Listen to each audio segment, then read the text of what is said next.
As the year 2020 is finally coming to an end, the final season of Attack on Titan has finally been released and it's available on TV as well as on Crunchyroll.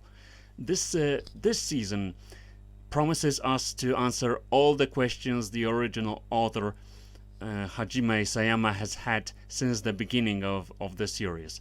Now we'll finally learn what is the message he's been conveying through this series. And as far as we all know, the series is not a stranger to moral issues that has been presented in it since the beginning. Since its beginning, Attack on Titan has gone through an interesting evolution, starting as a disaster story and getting deep into the political problems and social issues. In my opinion, many of the problems covered in the series are of universal importance. The series shows that no matter of circumstances, time period and technological advance, we are deemed to deal with the same issues like overpopulation, the everlasting danger of extinction as a result of political quarrels, and of course rebellion, the latest one represented by Eren Yeager and his willingness to get away from subjugation and spending the rest of his life inside the three walls, Maria, Rose and Cinna, separating the remaining humans from the outside world, the source of mythos and legends. After 100 of years, lots of what was known about the outside world has become lost, and the only remains of that knowledge is information in the old books. This is why, by living under constant restriction since the beginning of his life, Eren makes getting outside the walls his goal to achieve, no matter of the cost. At first, Eren works pretty well as the main character of the story, a person able to inject a significant dose of hope into the hearts of his fellow warriors who lost their hope during all those years of subjugation. Even though Eren, throughout the whole series, exposes just one feature, which is killing the Titan and taking revenge on them for all the misfortunes that happened to him.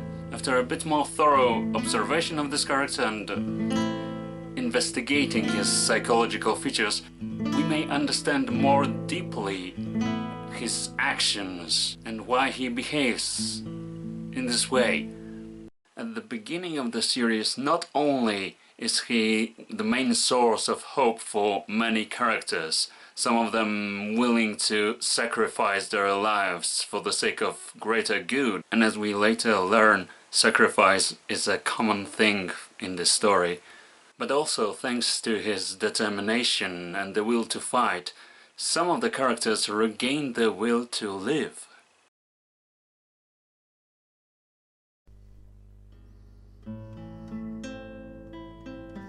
This is the case of his stepsister, Mikasa Ackerman. In her childhood, Mikasa is the witness of her own tragedy that completely changes her attitude for life. In order to survive, she has to let her childhood jauntiness go. From that moment, she decides to devote her life to protect Eren, especially after the attack of the Colossal in the first episode. Her fighting attitude is reflected in the fact that her name refers to the battleship serving within the Japanese Navy in the Russo-Japanese wartime. This connection is confirmed by the manga author Hajime Isayama himself. However, browsing the internet, we can learn that the name has 4 different meanings, and at least 2 of them suit the character pretty well. Mikasa is one of the physically strongest and determined characters in the series. From the other hand, however, her relationship with Eren remains unclear. There are some traits suggesting she is in love with him. What is more clear, however, throughout the whole series, she is determined to protect the person who gave her the new life after the tragic event befalling her in the past. In my personal opinion, she is one of the most complex characters in the whole series, which is perfectly exemplified in a subplot series called Lost Girls, which shows alternate version of her childhood. It is true she is frequently presented as a character drained from any emotions, but the past experiences she has gone through would leave trauma in many of us, especially that there are rare moments when she shows her emotional side. So this concludes my little analysis of the main characters of the story. If you want to hear more, wait for the part 2 of the material, where I'm going to focus on the secondary characters. Oh, wait, what's the rush?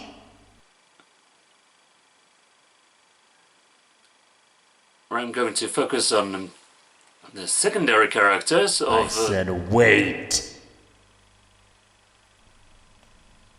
You really wish a conclusion so quickly?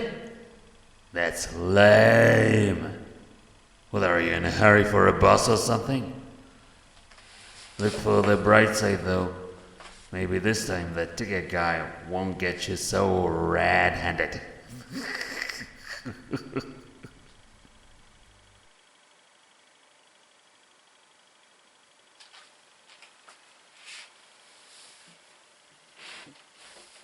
You're really wasting your time, mate, instead of asking a predictable question. It's you two, pal, not sex. You can't come quickly here to the conclusion. Okay! Who the hell are you? And where are you? Oh, that's very simple. I'm the voice in your head. What did you expect? You're my... what now? The voice in your head. I have been listening to your exciting analysis. Luckily my ears were spared the tragic fate of blowing up. But at this point, I think there is something you, unfortunately, neglected, to say the least.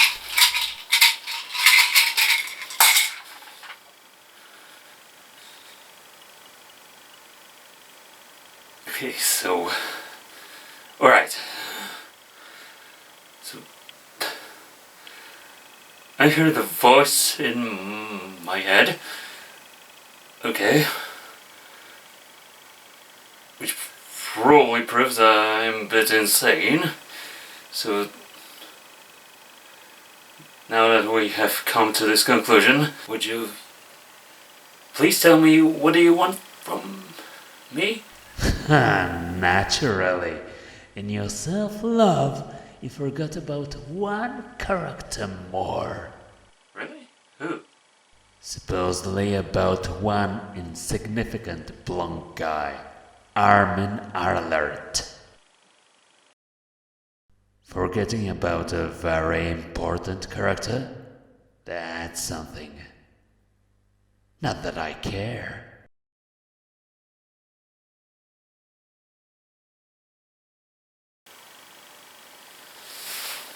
Well, actually, not talking about this character would be a serious negligence. Yeah, come to think of it. Yeah, I wonder why not many care about him. I don't know, maybe it's because many of the people nowadays, many of the fans of the story, focus more on Eren and Mikasa and on shipping them. Voice in my head, forgive me my negligence, because Armin definitely deserves attention. But when I finish talking about him, I will give him a significant amount of time. But when I finish, could you please never talk to me again? I don't promise. Oh, come That's on! it, dude. In opposition to his comrades, Armin's strength exposes itself not through physical but mental strength. Many times is he able to look at the problems reasonably before undertaking any action, which allows us, the viewers, as well as the other characters in the story, fully understand what is actually going on. Where he shines the most is in the ability to quickly understand the changes of the rules coming from the actual events. Instead of acting in a rushed way, he makes careful decisions and usually serves as a voice of reason in the world that is falling more and more into chaos. This is probably why in the anime he's the narrator of the whole story, explaining the rules of the game. However, his thread adds another value to the story, which is especially visible throughout the first season, where Armin apparently suffers from low self-esteem. Many times, considering himself as being worse than the other members of his squadron, he doesn't notice his own worth. He is an excellent proof of the theory that everyone is important. One doesn't have to be a strongman to serve their purpose in achieving a specific goal. Everyone should do what they are best at.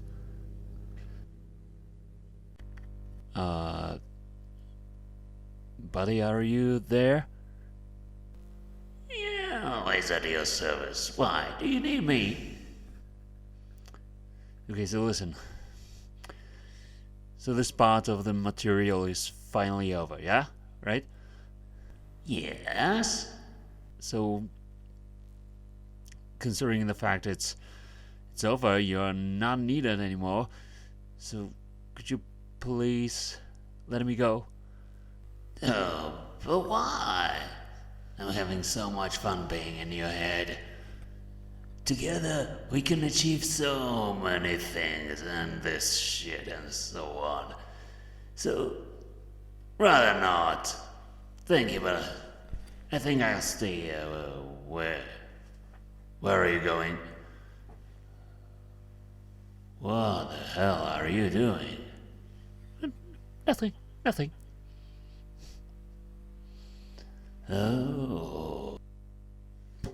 Oh, fuck me! What the fuck was that? Are you fucking out of your mind? Probably bad idea. Oh. Sometimes I have them. Only sometimes. Fuck off already!